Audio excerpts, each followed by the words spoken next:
மன்மத வருட பொது பலன்கள். தனுசு. அடுத்து அடுத்து சொன்னால் தொடுத்த காரியம் முடியும். அடிமேல் அடி அடித்தால் அம்மியும் நகரும் என்று அறிந்த நீங்கள் விடாமுயற்சியால் கடினமான காரியங்களை கூட கச்சிதமாக முடிப்பீர்கள்.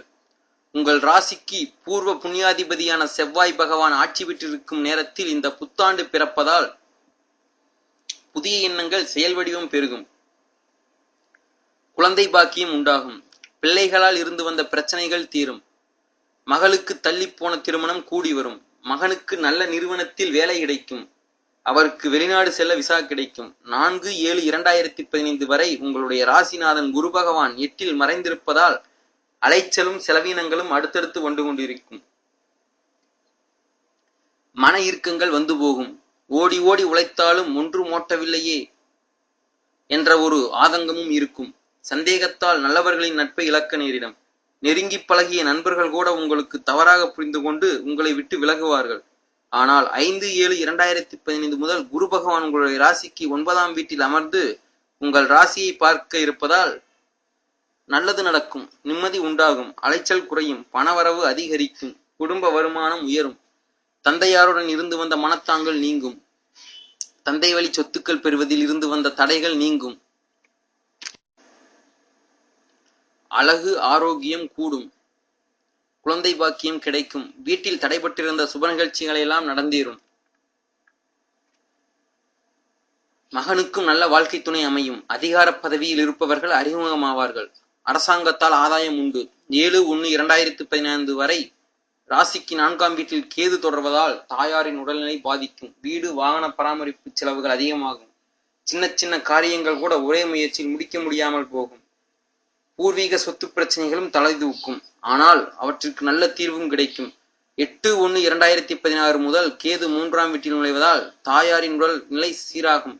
அவருடனான மனத்தாங்கள் நீங்கும். அரைகுறையாக நின்று வீடு கட்டும் பணியை தொடங்குவீர்கள். எதிர்பார்த்த வங்கிக் கடன் உதவியும் கிடைக்கும். தைரியம் பிறக்கும்.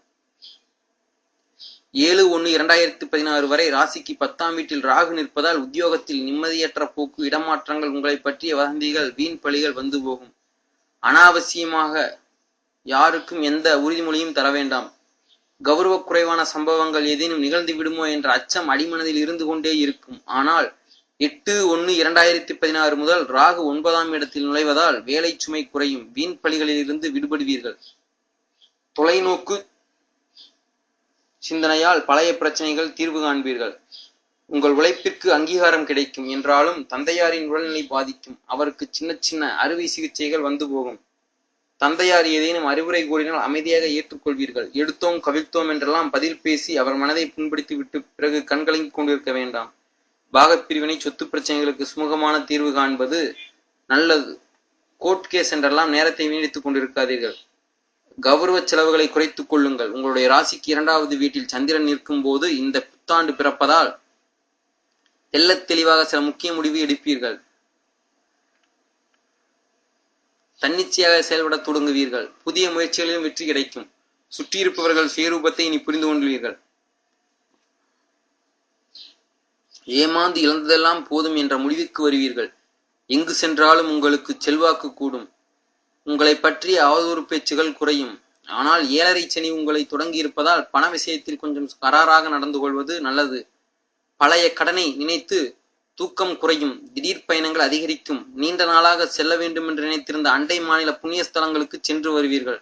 தன்னம்பிக்கை குறையும். மற்றவர்கள் முன்னிலையில் உங்களை நீங்களே தாழ்த்தி கொள்ளாதீர்கள்.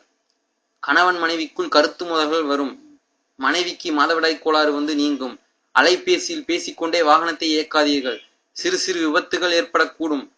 நீங்கள் பழைய வாகனத்தை விற்றிருந்தால் அதில் உங்கள் பெயர் இல்லாமல் பார்த்து கொள்ளுங்கள். பழைய வாகனத்தை விற்கும் போது முழுமையாக வாங்குவோரின் பெயருக்கு மாற்றிவிடுங்கள். டிரைவிங் லைசன்ஸை புதுப்பிக்க தவறாதீர்கள். இடம் வாங்கி வைத்திருப்பவர்கள் அவ்வப்போது உங்கள் இடத்தை கண்காணித்து வருவது நல்லது.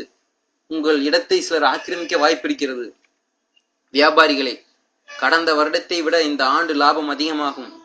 உங்கள் ராசிநாதனாகிய குரு பகவான் 5/7/2015 முதல் 9ஆவதில் அமர்வதால் வியாபாரத்தை விரிவுபடுத்தி கடனுதவி கிடைக்கும்.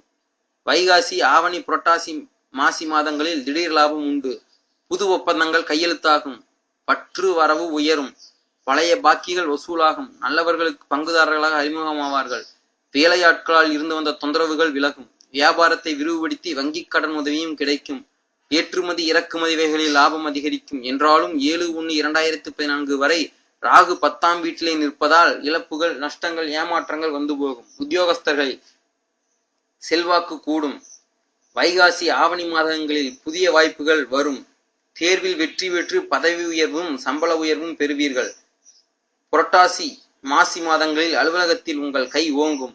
சக ஊழியர்களும் மதிப்பார்கள். 7/1/2014 வரை ராசி 10ஆம் இடத்திலேயே தொடர்வதால் வேலை சுமை இருக்கும். ஆனால் ஜூலை மாதம் முதல் குரு 9ஆம் வீட்டில் நுழைவதால் சம்பள பாக்கி கைக்கு வரும். ஆவணி மாதத்தில் பதவி உயர்வு உண்டு. எதிர்பார்த்த இடமாற்றம் கிடைக்கும். அதிக சம்பளத்துடன் வேறு நல்ல நிறுவனத்தில் வேலை கிடைக்கும். கன்னி பெண்களே, உங்களுக்கு நீண்ட நாளாக இருந்து வந்த சோர்வு, களைப்பு, அலர்ஜி, இன்ஃபெக்ஷன் நீங்கும். சிலருக்கு வேலை கிடைக்கும். சிலர் தடைப்பட்டிருந்த உயர்கல்வியை தொடங்க வாய்ப்பு கிடைக்கும். மாணவ மாணவிகளே, படிப்பில் முன்னேறுவீர்கள். எழுத்து போட்டி, ஓவிய போட்டிகளிலும் கலந்து கொண்டு வெற்றி பெறுவீர்கள். மதிப்பெண்ணும் உயரும். சக மாணவர்களின் சந்தேகத்தை தீர்த்து வைப்பீர்கள். அரசியல்வாதிகளே, எதிர்க்கட்சியினரை கேள்வி மேல் கேள்வி கேட்டு துளைத்தெடுப்பீர்கள். சாதாரண மக்களின் நாடி துடிப்பை கண்டறிந்து அதற்கேற்ப உங்களுடைய செயல் திட்டத்தை நீங்கள் அமைத்துக் கொள்ளுங்கள். தலைமைக்கு எதிராக மறைமுக முயற்சிகள் வேண்டாம். கலைத்துறையினரே, இந்தி, மலையாளம் பேசுபவர்கள் ஆதாயம் அடைவீர்கள். மூத்த கலைஞர்கள் உங்கள் பரிந்துரை செய்வார்கள். விவசாயிகளே, பழைய மோட்டார் பம்ப் செட்டை மாற்றுவீர்கள். நீர்ப்பாசன பிரச்சனைக்கு தீர்வு கிடைக்கும். நிலம் சம்பந்தப்பட்ட வழக்கில் சாதகமான தீர்ப்பு வரும். அரசாங்க சலுகைகளை சரியாக பயன்படுத்திக் கொள்வீர்கள். வீட்டில் நல்லது நடக்கும். இந்த புத்தாண்டு முணங்கிக் கொண்டிருந்த உங்களை முழக்கமிட வைப்பதுடன் கூடா பழக்க வழக்கங்கள் இருந்து உங்களை விடுவிப்பதாகவும் வாழ்வின் 2வது அத்தியாயத்தை தொடங்குவதாகவும் அமையும். பரிகாரம்: சென்னை விழுப்புரம் தேசிய நெடுஞ்சாலையில் மேல்மருவத்தூருக்கு அருகேயுள்ள அச்சிறுப்பாக்கம் என்னும் தலத்தில் அருளும் ஆச்சீஸ்வரரை தரிசித்து வணங்கி வாருங்கள். வயதானவர்களின் குடையும் செருப்பும் வாங்கி கொடுங்கள்.